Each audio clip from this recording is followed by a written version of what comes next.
So a few years ago, actually many years ago now, when we found out that we were going to have a second child, my wife said the words that, at least for me, I love to hear. She said, "I think it's time that we look to get a new car." And my ears perked up. I said, "I will go and I will find a car. Find an SUV. I will find an SUV. We need more room. We need more room. We want something newer. We need something newer.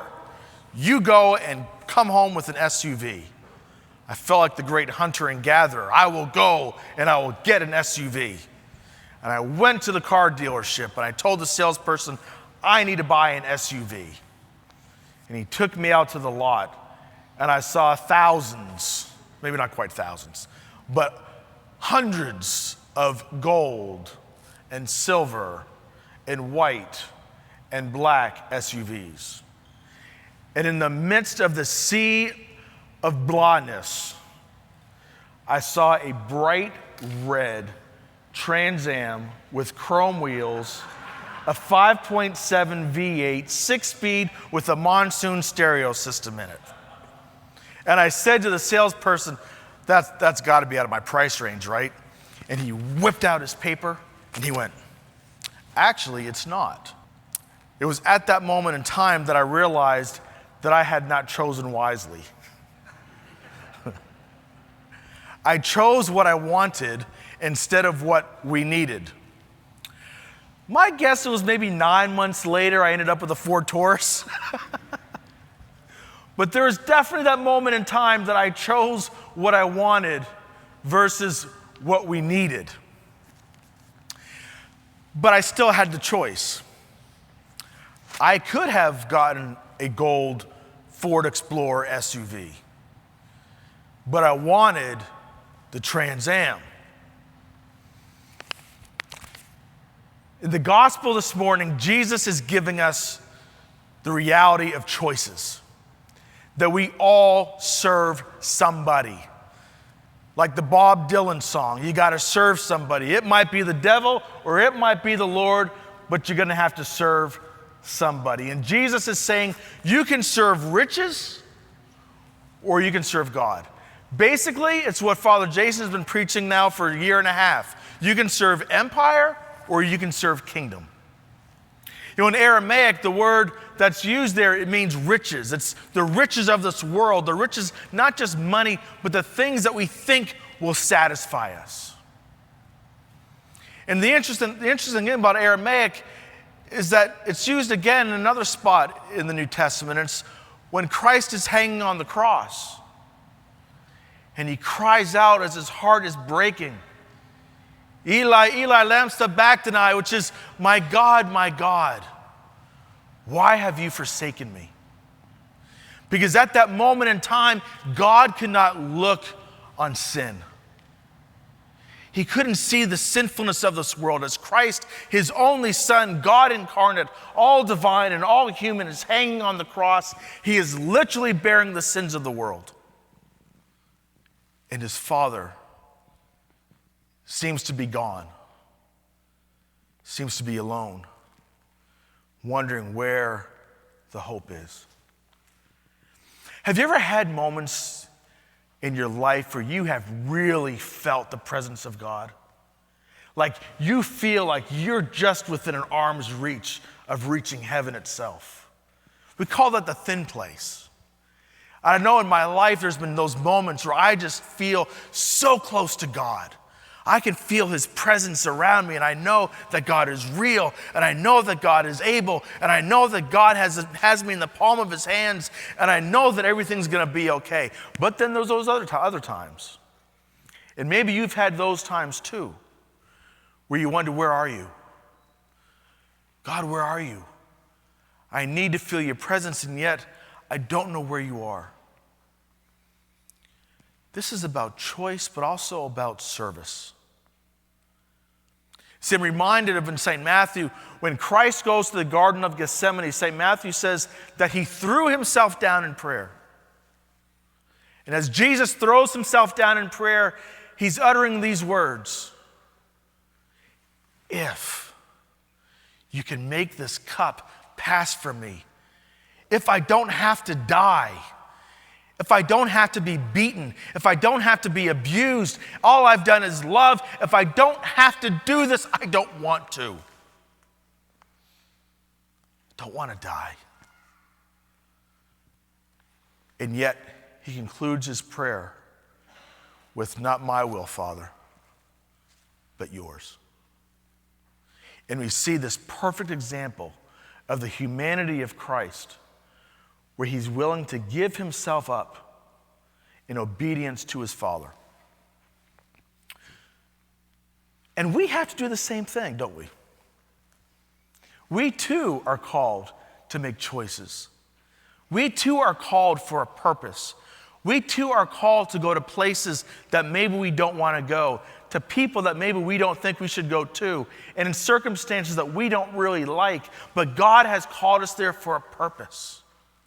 And we have to come to the place where we recognize that we serve the creator of both heaven and earth, the God that made us, the God that loves us enough that despite our sinfulness and despite our brokenness, sent his son down incarnate from the Virgin Mary to live and be amongst us and then to give his life.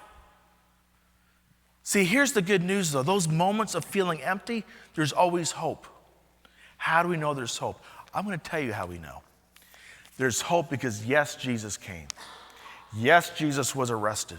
Yes, Jesus was beaten. Yes, he was nailed to a cross.